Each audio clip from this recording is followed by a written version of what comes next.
another episode of Cosmic Conversations. I am your hostess, Marla Martenson, and I have a special guest with me today all the way from Australia, and her name is Kelly Rowland. And let me just tell you a little bit about her. She holds an activated space to ignite one's soul essence at Blueprint Codes by Mayan Dreamspell, tarot, astrology, archetypes, and intuitive energy readings. So this is going to be good, you guys. Hi, Kelly. Hi. Thanks for being with us. So, you know what? I met Kelly because I was taking her tarot course on Udemy, and I'm learning tarot slowly. And I have two courses, one with another gal and one with Kelly, and they're both great. But you know what, Kelly? When I saw you and the way you were so passionate about it, and you're talking about what it does for you, and I was just like, wow, this gal is infectious. I have to meet her. Tell everybody a little bit about what is so juicy and fabulous about tarot and why they might want to learn it. Thank you, Marla. Yeah, tarot is, I find it extremely magical, but also extremely revealing of oneself. And as a person who my whole life I have been so fascinated and intrigued by learning the deeper layers of who I am. And tarot has given me the vehicle to do that. So what I love about tarot cards is I actually see them. Like each card is an archetype. It's a personality within me. Because you can probably relate. You know, I'm not just Kelly Rowland in my one facade. Like we have many facades, many aspects of us. So what I find with tarot is these cards hold such a subtle vibration. And when I tune into them, ask a question, they show me that aspect of me that's showing itself to the world, and it helps me understand myself better than like, why am I doing this, and why am I drawn to that person, or to this art, or to this activity. They really reveal to me like what's going on behind the scenes, and I see them as just like potent little pocket guides. So they really can activate and reveal so much that's happening that sometimes I don't have the words to put into. Mm-hmm. And for people I do readings with, it's just really amazing. I'm always so surprised and just cracked open by how accurate they are with bringing to the surface what someone's hiding or suppressing. So that to me, they're just an amazing vehicle for diving deeper into oneself. Now, how long have you been doing it, and how did you get interested in it? I've actually been doing tarot for about 10 years. Wow. Yeah. Well, growing up in Salem. Tell us about that. Because we talked about that. You guys, one of my dreams is to go to Salem, Massachusetts in October, because you know that I love the witchy stuff. So Kelly's I don't think I've ever really met someone from Salem. So yeah, growing up in Salem, tell us about that and the tarot cards. Well, it felt like such a kinship, and I can remember even from the youngest age of probably like 5 or 6, I was drawing my own cards and pulling them for my friends. I was so fascinated by making game out of like what's inside you and what's your future. Mm-hmm. And then I remember I was about 8 years old, and I begged my aunt to take me to a tarot reading in Salem. And she was like, oh, maybe you're a little too young for this, but I think she knew I was ready, and I went, and I had the most amazing experience, and I was just so inspired. And I think it's just through osmosis, being in the streets of Salem and seeing all the shops and the witchcraft shops and the herbs and the spells. Yeah. I just took to it like a fish to water.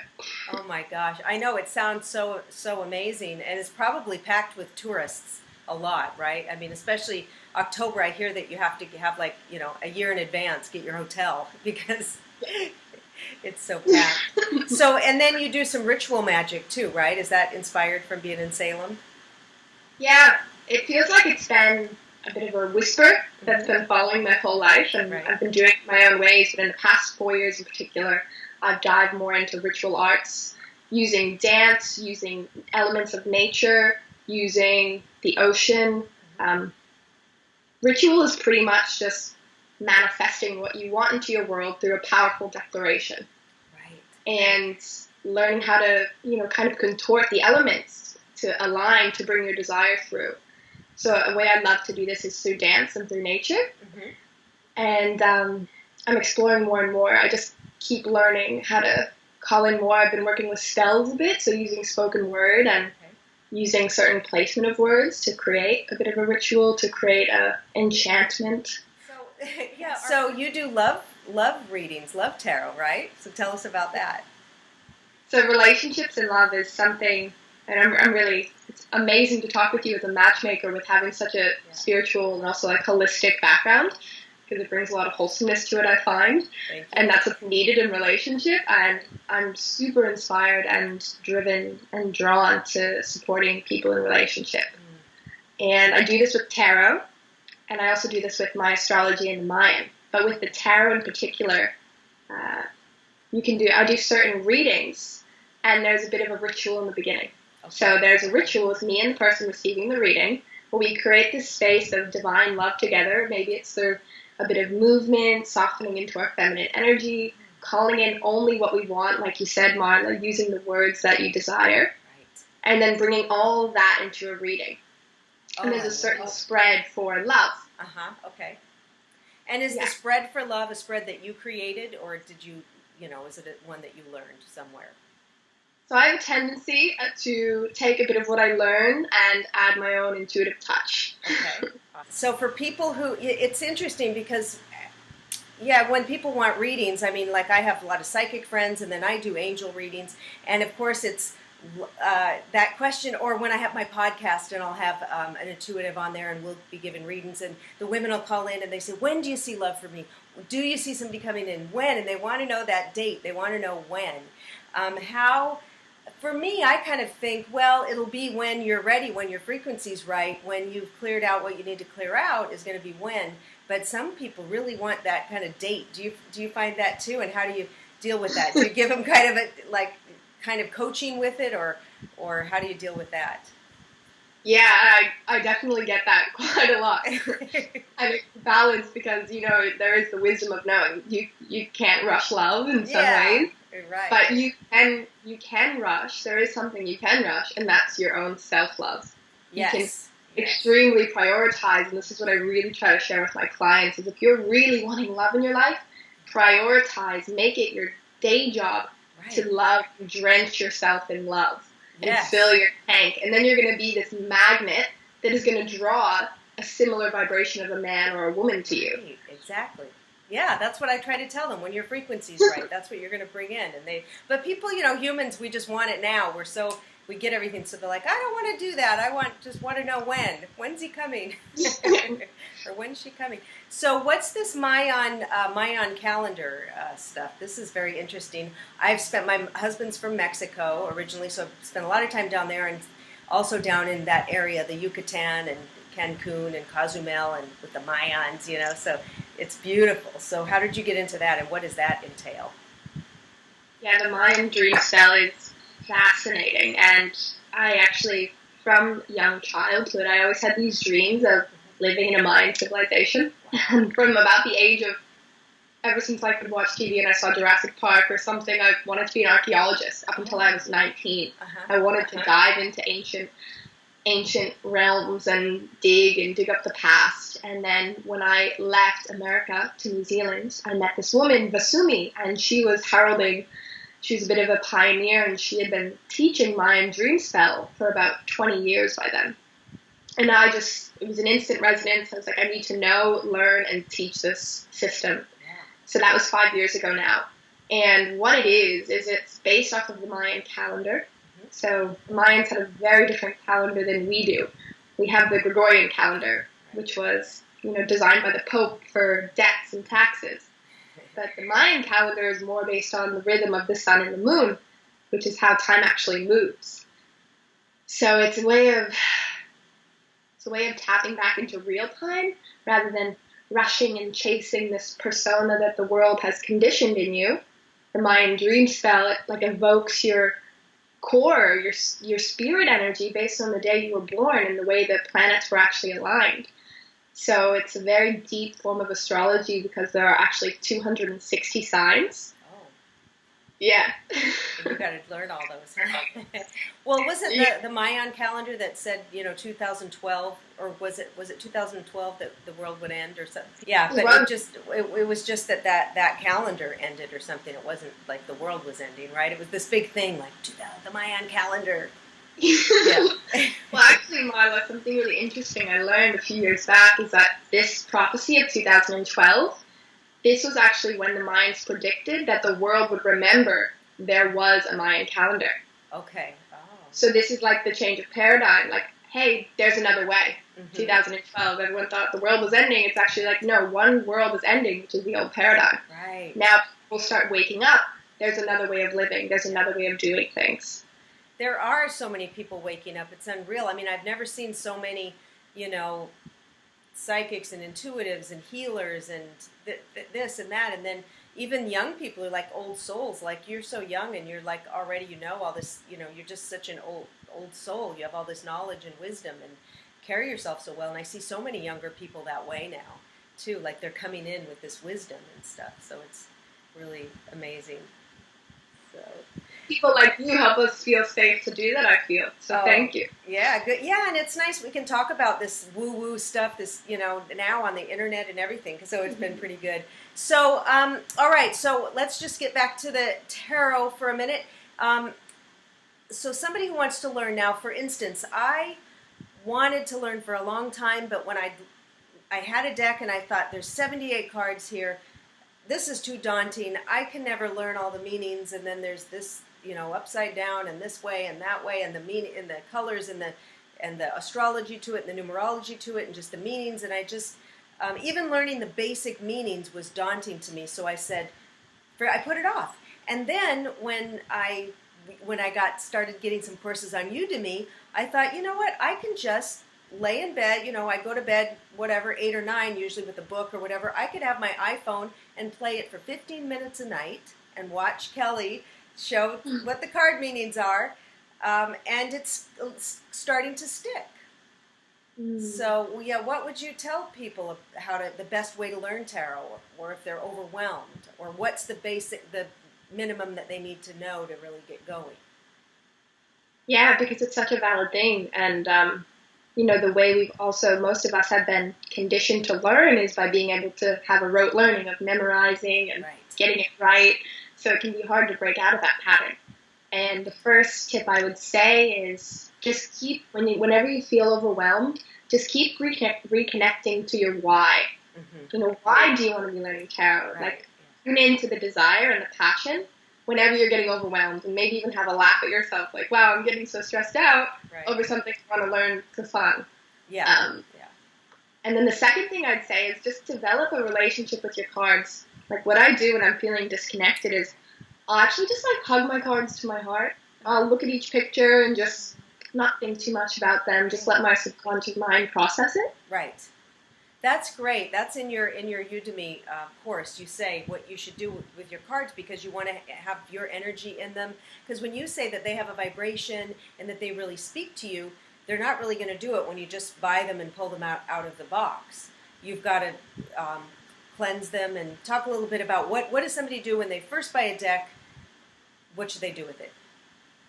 Yeah. So when you first buy a deck, even though it may be tempting, you want to do a reading, what I really recommend is you take all of your cards out of the deck, hold them in your hands, and one by one, some might find this silly, I actually like to give my card like a little kiss on the back. So nice. Just kiss the card, put it face down, go through each one, and just let the card feel my hand. And I'll probably look at them if it's my first time opening a deck. Yeah. So I'll look at each one, touch them with my hand, and then I will hold them to my heart and just ask the cards. And this, because we have to remember, it's such a subtle thing, tarot cards, and they really pick up our energy. And I'd actually close my eyes and hold the cards to my heart and say, cards, thank you for coming into my reality. I would love to request that you deliver me accurate, precise, insightful readings. I promise to care for you and cleanse your energy, and please bring me accuracy and desire and fulfillment, and let this be a flourishing relationship. Just setting your intention, whatever it may be. And then I started doing this from your video. I put my cards on my altar with crystals on them. Yes, yeah. Great. I've got one here that was charging them. So you find a crystal that resonates. A really great one is amethyst because it works just, you probably know, right? Yeah. Spiritual energy, activating, and just resting it on top of your deck. Right. And they will love this. And it's like the more you take care of your cards, the better readings they're going to give you. It's just such a win-win relationship. They want to be cared for because the way I see it, these are all aspects within me. Right. So if I'm leaving them in the corner, disheveled on the floor, I wouldn't be so happy if someone did that to me. So why would I want to give an accurate reading? It's and they're like these characters on there. They're like people, you know. They so you kind of can get to know them. So do you always use the Rider-Waite, or do you have different decks? How many decks do you have, or do you use?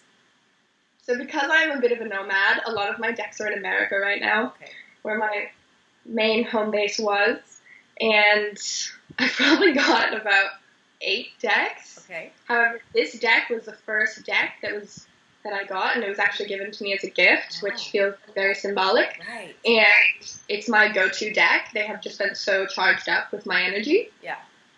But there are some pretty cool decks on the market right now, so I'm looking to maybe buy another. And in the future, I think I'll probably produce my own. Oh, that would be amazing. Yeah, with maybe some Mayan Exactly. Wouldn't that be great? So now here's a question. Should I don't know what I'm going to do when I start giving readings. Should other people be allowed to touch your deck? Because some people will shuffle it themselves and do the reading, or others will hand it over to the client, and say, you shuffle it and cut the cards. So do you let people touch yours? Because I kind of don't want just like my crystals. It's like, don't touch my crystals. They're my crystals. I don't know if I want them touching my witchy magical deck, you know?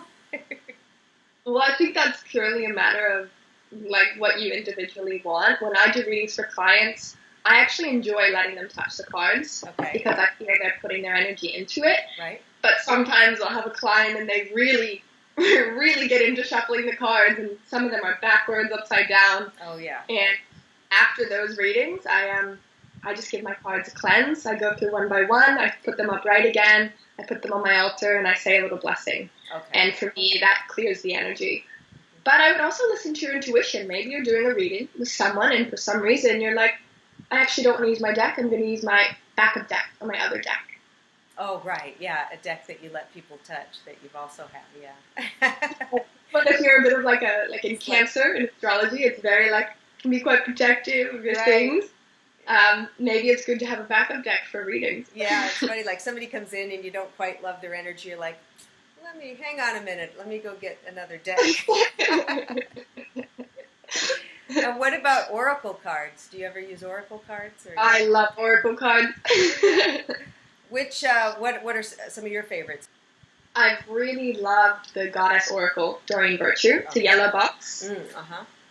Those ones have been powerful. And I also had a deck, it was more of a masculine energy. It was called the Titans. And this was from Stacy something, I forget. But it was these very powerful masculine cards. And I found those really activating for me because my feminine can be quite strong and fluid. So to have this masculine deck of these warriors really ignites something for me as well. I have friends who have like 20 decks, 25 decks. They're just, because they are fun. They're beautiful, the artwork, and it's just amazing. Yeah, the angel deck, I've got the angel tarot, I've got the witch tarot, I've got the regular tarot, so. And the tarot itself is an oracle. Often I'll just pull one card and it'll give so much more actually than an oracle deck could.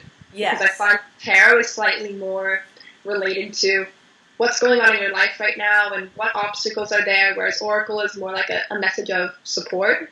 Right. Tarot is I find a bit more, brings more clarity, it brings a bit more direction.